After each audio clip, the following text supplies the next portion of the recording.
Today I want to talk about changing spark plugs on the Mercruiser. This one can be a challenge. It always is. I struggle with it. This may go beyond Mercruiser, and now mine is a 5-liter, General Motors based engine. The one they call a Gen Plus. It's a 1998, so it's got the Vortec heads on it.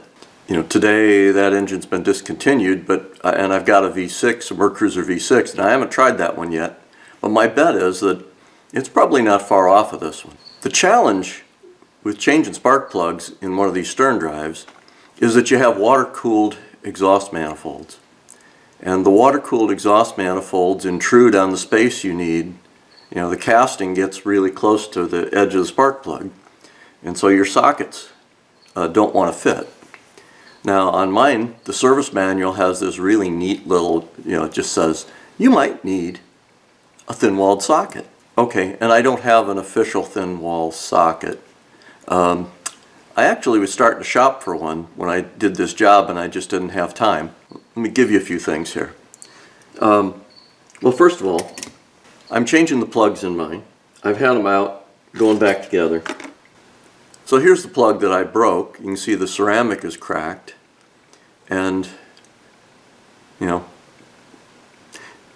that's a problem. The bigger problem is you got to really watch when you're going back together, because if you crack one when you're installing it, you won't know until the engine runs bad, and again, that's a problem. With these plugs, compared to my 305 in my 85 Camaro, which is a non-Vortec engine, these have about double the thread length on them. So when you're removing them, they come out a long ways before you get the threads clear. The exhaust manifolds come down like this a little bit. They make a little bit of a bend, or maybe I should say they come out from the engine, they come down, and then they turn. What happens is you put your plug wrench on there and all that looks good, and then you start backing this guy out, and you really can't get a good straight shot on the plug. And so as you back it out, your socket starts to rub up against the underside of the exhaust manifold. I'll get you a picture of it here in a minute. But as it runs against that exhaust manifold, it tips your socket. First thing, this is just a standard 5/8 socket. It's not a spark plug socket. If I measure its diameter, this is a Craftsman socket. It measures 0.860, 860 thousandths, outside diameter. My standard spark plug socket isn't any better. It's actually 878. Craftsman spark plug socket is 878. So I pick up 20 thousandths almost, 10 thousandths on a side, by going to a non-spark plug socket and just going to a straight one. Then the next challenge is that spark plug sockets have these little rubber inserts in them to try to keep you straight on the plug. I take that out. If I'm using a spark plug socket, I take it out, because in order to get onto the spark plug and get feeded under the manifold, you kind of need to come in on an angle and then bring it up, and the rubber insert makes it tougher.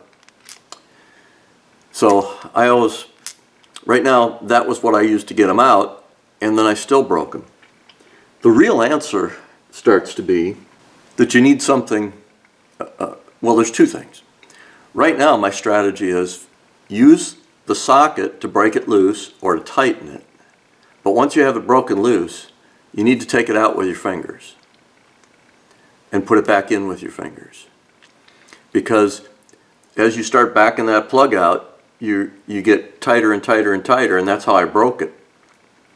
Was the socket starting to rub up against the manifold, and I could feel it. It would be smooth and then tight, smooth and then tight as I turned it. One of the things you can use that sometimes will help is, for taking them out and putting them in, is a piece of rubber hose. And if you put a piece of rubber hose over the end of the spark plug, that'll give you some leverage for spinning it out if your fingers aren't strong enough. and for putting it in. The only thing is, this is a piece of 3/8 inch rubber hose with a pretty good wall on it. And I'll tell you, I could put in about half the plugs with this rubber. And then the other half I couldn't get started because this rubs up against the exhaust manifold enough to hold it off center and not let it thread in. And you absolutely, positively do not want to put a wrench on one of these unless you're sure that you can thread it in. You ought to be able to finger roll these all the way in, especially if you put just a little bit of anti-seize on the threads. You ought to be able to spin these by hand all the way in. It's a little bit of a pain, but you can get them there. Like I say, this is fairly heavy wall, and maybe if I had a thinner wall 3/8 tube, that helps spin them in.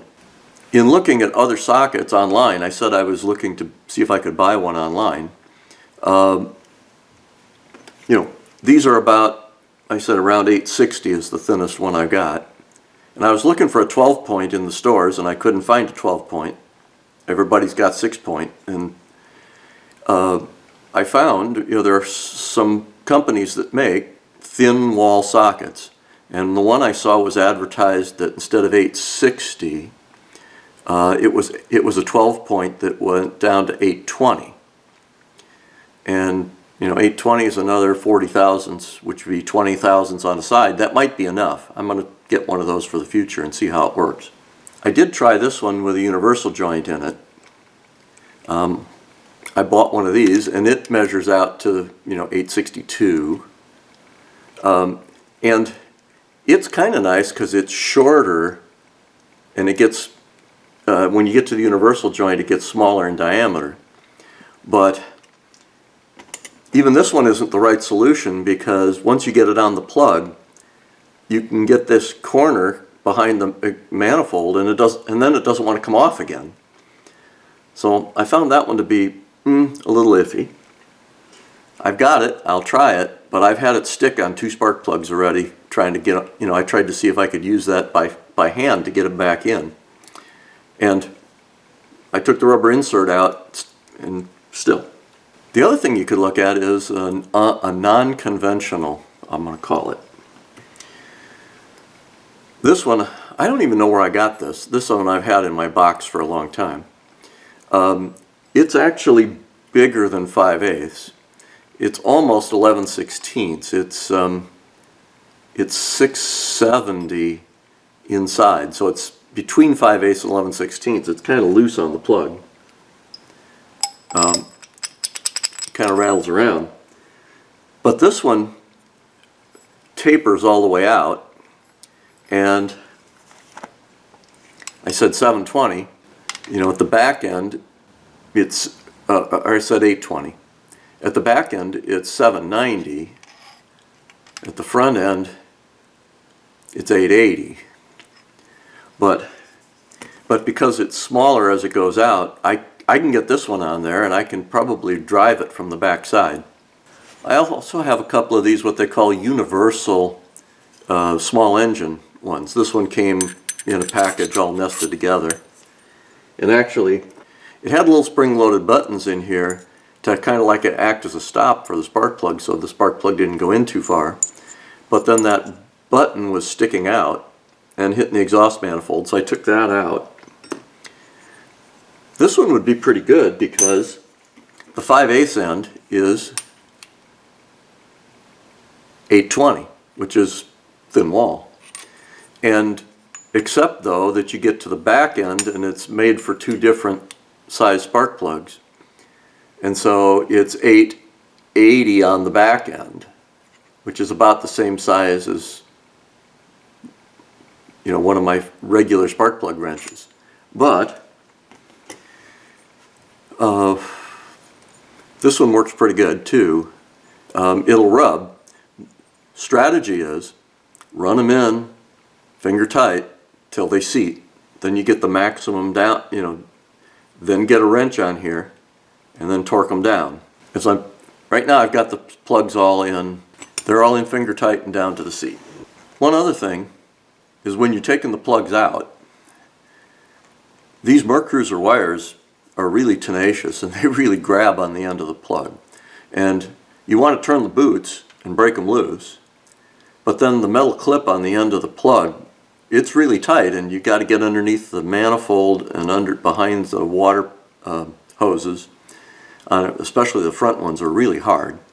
So I've got one of these, which is a spark plug boot puller that you can get in underneath, clamp it down, and pull.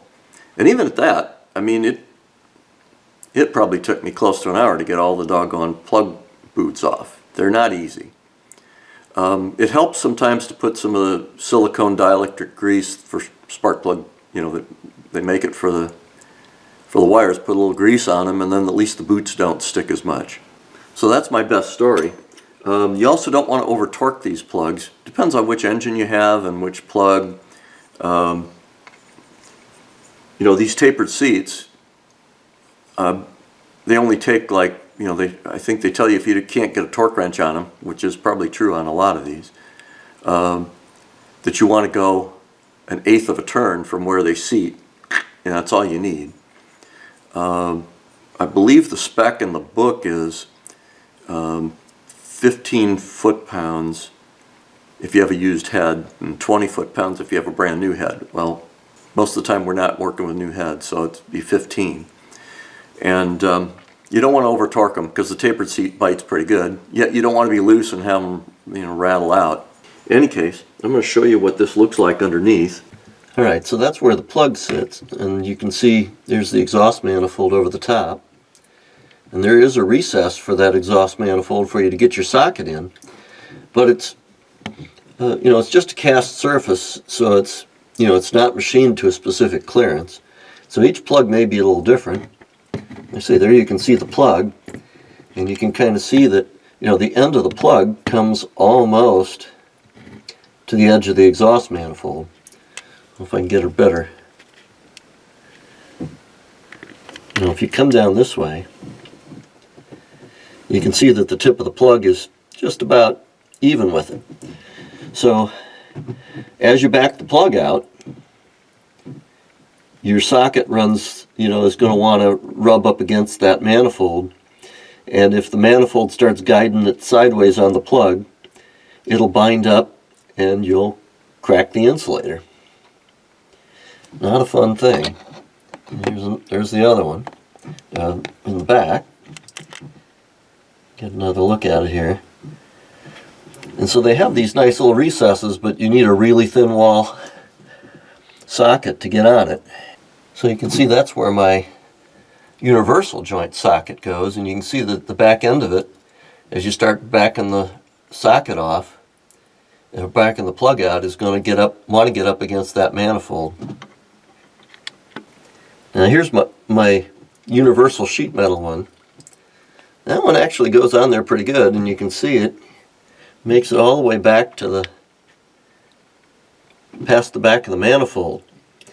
And I can put a socket on the outside of that, or either drive it with a bar, or I should be able to find a socket that'll drive it. So frankly, that's my sheet metal socket, and even though it goes bigger at the end, that one works pretty well. Frankly, of all my combinations, this inexpensive sheet metal one, this is the thinnest wallet I've got. This isn't too bad, and on this one at least, that's a 13/16 deep socket. I could use a shallow socket, it wouldn't have to be a deep one, but 13/16 goes over the outside end of this so that I could drive it. At this point, this end is protruding enough from the manifold that I could get a socket on the end of it, about that far, without making and then turn on it. So, or you could use an end wrench, either way, or their little breaker bar they supply you with. I'm going to keep looking for a better deep socket. But right now, it's a little bit loose on the hex, which is okay because you need to kind of wiggle it in there. And then I'm going to cinch them down and torque them. Alright, well let's see if I can get these torqued up. I use that socket. It goes on the back. And I've got a 3/8 ratchet with a 13/16 on it. I'd kind of like to put my torque wrench, but I have a 1/4" torque wrench and I don't have an adapter that goes backwards. I've got one that goes 3/8 to 1/4, but not 1/4 to 3/8. So, we'll set that on there, and this will be kind of by guess, but if that's a 1/4 turn, an 1/8 ought to be about up to here. That feels pretty good. Yeah. That's easy enough.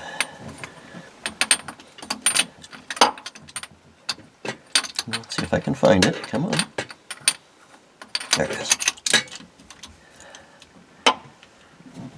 Again, 1/4 turn would be there, and 1/8 would be halfway. That feels...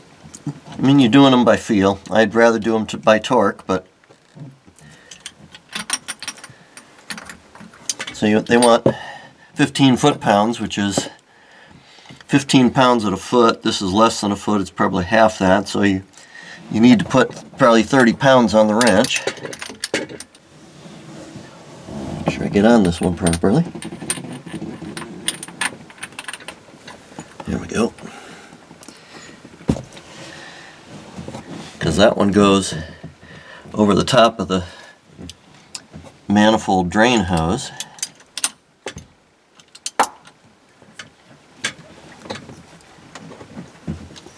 Here I can't get a straight angle on it, but okay, that feels good.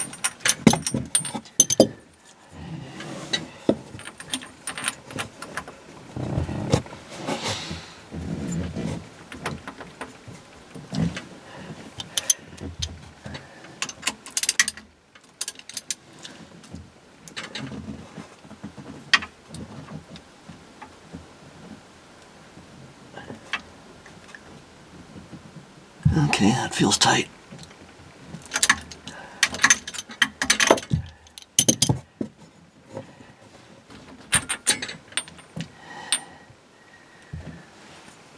Alright. Well, now I'll go down the other side and plug the wires back on. We'll see how we do. Now, one of the things, after you get the plugs out and you get a new set, make sure you get the right plugs and make sure they're gapped correctly. When, use one of these round wire gapping tools. This engine, as I said before, it's one of the Vortec ones, takes these extended tapered seat plugs, and these are MR43 LTS AC Delcos. This is what was originally in. Now today, if you go to the Mercruiser catalog, they've got a couple different brands you can use. I think there's an NGK, there's a couple different numbers. I've stayed with these because that's what GM put in the engine to begin with, and that's what the validation engineers tested it with, and so I presume, taking the originals out and replacing them with the same thing is the best. All those spark plugs are good, and they probably work just fine, and they might even work better, but I say, that's my... Now, last night, when I was getting ready, these were the old plugs, when I was getting ready to replace these in gap, I had a spare set on the shelf, and I thought I was ready to go, and not good. You got to check very carefully, because what I had on the shelf was an MR43T, which is same heat range, marine, resistor, and the T is tapered seat, but the thread is about half as long. I don't know how I got the wrong set of plugs. I may have inadvertently ordered them, but they've been sitting on the shelf for a couple of years. I don't know what I did. So it's a caution, watch and make sure you get the right ones, because the numbers oftentimes are very, very close. And last night I had to go run out and find a fresh set of these, and happened to be that O'Reilly's had a set on the shelf. I had to drive a few miles to find a store that had them. The marine grade plugs are generally better corrosion resistance. they're designed for a marine environment. That's the main thing. So the M is marine, the R is resistor, 43 is the heat range, and then the LTS means it's a long taper seat. Don't use the wrong plug. Use a round wire gauge. That's the best. I mean, over the years I've used new plugs. I've done them with a flat feeler gauge, but the round gauges are better. The book said to go to 45. You make sure that the 45 will slide through there nice and easy. If not, you bend a side electrode with one of these little notches until you get till that 45 wire will just slide through there nicely. And then you go put them in, which I know is the challenging part of the job, is getting these things back in there. It's a struggle. All right, the plugs are back in. They're tightened. I got all the plug wires back on. Checked the routing. Got them all back in their clips. You don't want to have them, you want to have them routed like the factory intended, so they don't crossfire and misfire. But that's changing the spark plugs in a Mercruiser. 5 liter or 5.7 would do the same thing. And I'm going to take these lessons. One of these days I need to do them on my 4.5 liter V6, and I'm sort of betting I'm going to run into the same things, because the challenges of water-cooled manifolds, are consistent, I think, across engines. We'll see if Mercury got any more clearance between the plugs when they designed that engine, whether they left us a little bit more room. In fairness to the engineering department, you want the spark plug in a certain spot so that the combustion in the combustion chamber is right. And so you put the intake port, you put in the exhaust port, you design a combustion chamber, you get the spark plug right where you want it. Well, then the exhaust port is where it is, and you got to get a manifold that attaches, and you're sharing real estate. So, in the conventional car, you don't have that extra water jacket, that outer shell, and it's a lot easier to get to the plugs. It's a hazard of marine engines, I guess. My last parting thought is I'm still going to go out and find one of those, I'll call it ultra thin wall sockets for these 5/8 plugs, and see if that works any better. In the meantime,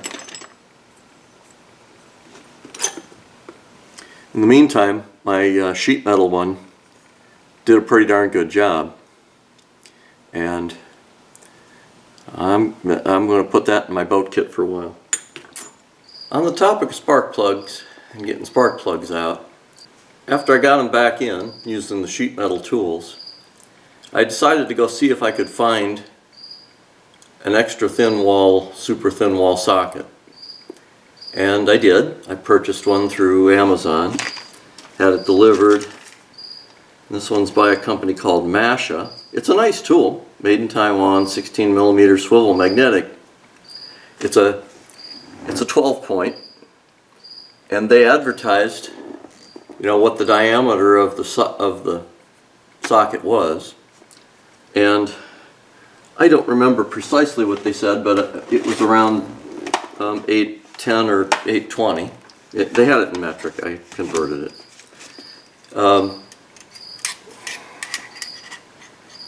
My measurement here, it's about 813. Now, compared to my other sockets, this is a 12 point.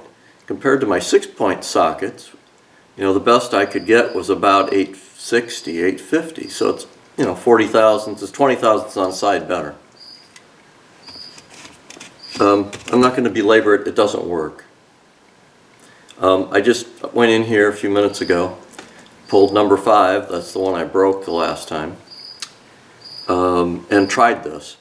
I cannot get this socket onto the plug.